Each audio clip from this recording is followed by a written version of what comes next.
Dala, dala, dala, dala. Welcome back to my channel. So today I wanted to follow up on a video I've mentioned to you that I will be discussing a few topics coming from the series Dark and Stranger Things. I will start with the series Darks, or more in the reverse. I will speak about time, and then we'll discuss a little bit from the some elements and illustrations from the series Dark. So time is often seen as a merciless power. We never have enough time. We're running out of time. We are feeling the age of time. We are feeling powerless in front of time. There's a lot of heaviness around time, a lot of negativity sometimes as well. But there's also a perception of positivity. We love when we're having so much fun that we don't even feel time passing by. We also say that time heals all. All will be well through time. It's just a matter of time. All wounds will be healed. So time seems to be and seem to have these two facets. One more darker than the other. One more lighter than the other. And around it there is also this notion that time is related to the divine. For the in Greek mythology, time itself was a god, a titan that his children try to destroy. For others, you can see in different systems, time being a demigod or a god, something that is above human capability and abilities. In the series Dark, time is being presented as something to be fought against. Things happen, we want to go back and change them. Then we perceive the future and want to prevent it or want to accentuate it. And there's this inner battle about wrestling with time. And it's very much presented as not having enough time, as lacking the ability and having to fight constantly against this force refers to as time. And in Dark, we see that with Jonas seemed to be wanting, and state even himself, that he wants to rule time and kill time by becoming its master. Setting aside the narcissistic aspect of it, setting aside also his own belligerentness, his own egoistical tendency. Time, even as illustrated in that series, falls on one paradigm that I'm going to expand on in this video. But in order to do so, I have to touch on a point that in the series, Jonas is constantly trying to correct time and modify certain things, find the answer, find a different loop, modify what happened in the past, or cause the past to repeat itself and ensure that it repeats itself exactly the way it has been shown to him, or that he's known it should be. The only problem with this aspect of looking at time is that it does not leave any room of an understanding. And this is why not everyone has the power to change, to go back in time and change things.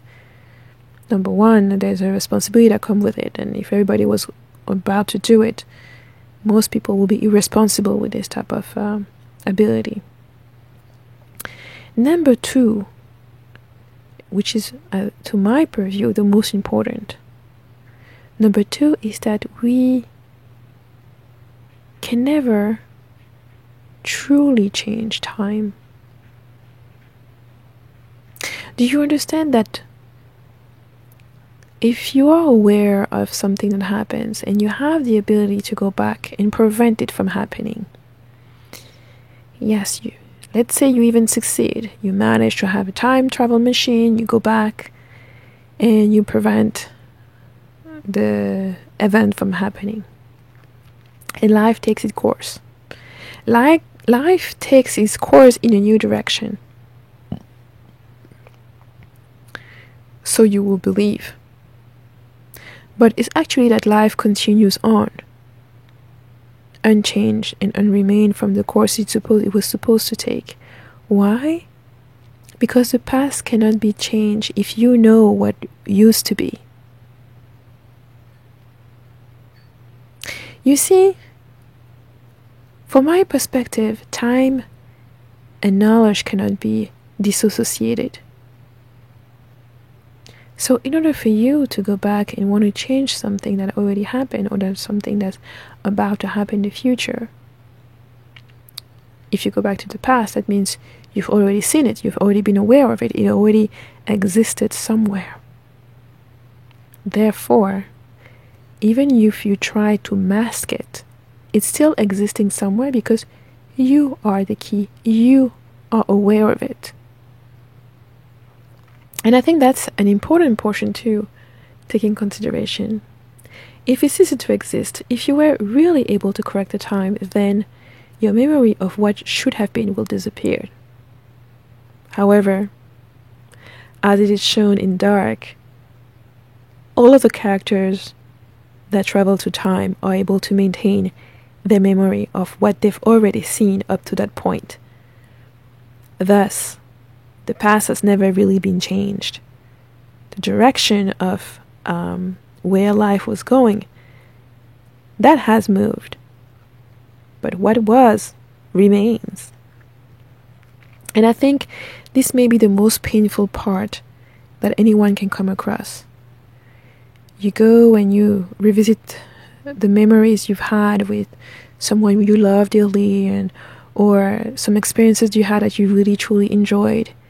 And you can go back to this memory as many times as you want and spend as much time as you want there.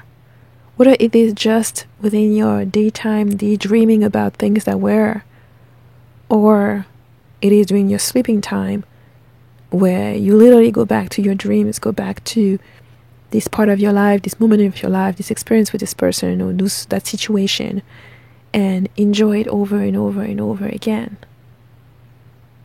And yes, you could go back also in that dream or that memory and try to move things around, try to do things differently.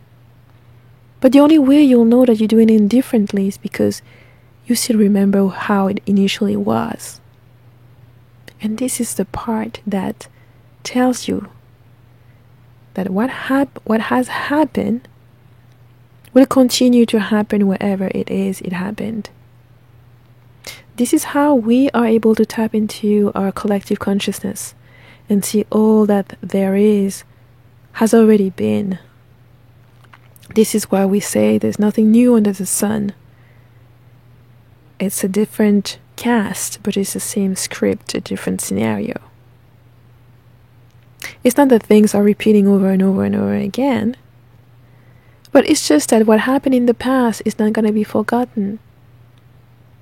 This is one of the reasons I said to people who said they want to defend African spirituality or want to defend any indigenous spirituality. And I just asked them, who asked you? Who asked you to defend it? Why? Because spirituality need not be defended. Spirituality need you to exist and continue. And I've had many conversations with even Africans saying that, this needs to be preserved, that needs to be preserved. To me, it shows that they don't understand what spirituality is. And they don't understand that spirituality is an essence of the divine. This is what it is for. Become spiritual because in the spirit, you are the essence of the divine. You are seeking to renew with the divine, to return to the source, as some will say, as some will put it, or to simply commune and partner with the divine. So you're not looking to escape. And spirituality will remain as long as people need it. Nothing is ever lost. And this is why we always say, ask and you'll receive, or search and you'll find. Because everyone that looked always found. Even though sometimes you find something that is different from what you expected, you will still find. So this notion for me, time is knowledge. The reason why you can't truly change events of the past, or even events of the future, is because you will lose the knowledge of it if it was truly the case. And if you lose the knowledge of it, then how do you know that you actually changed things? So there is this underlying paradigm.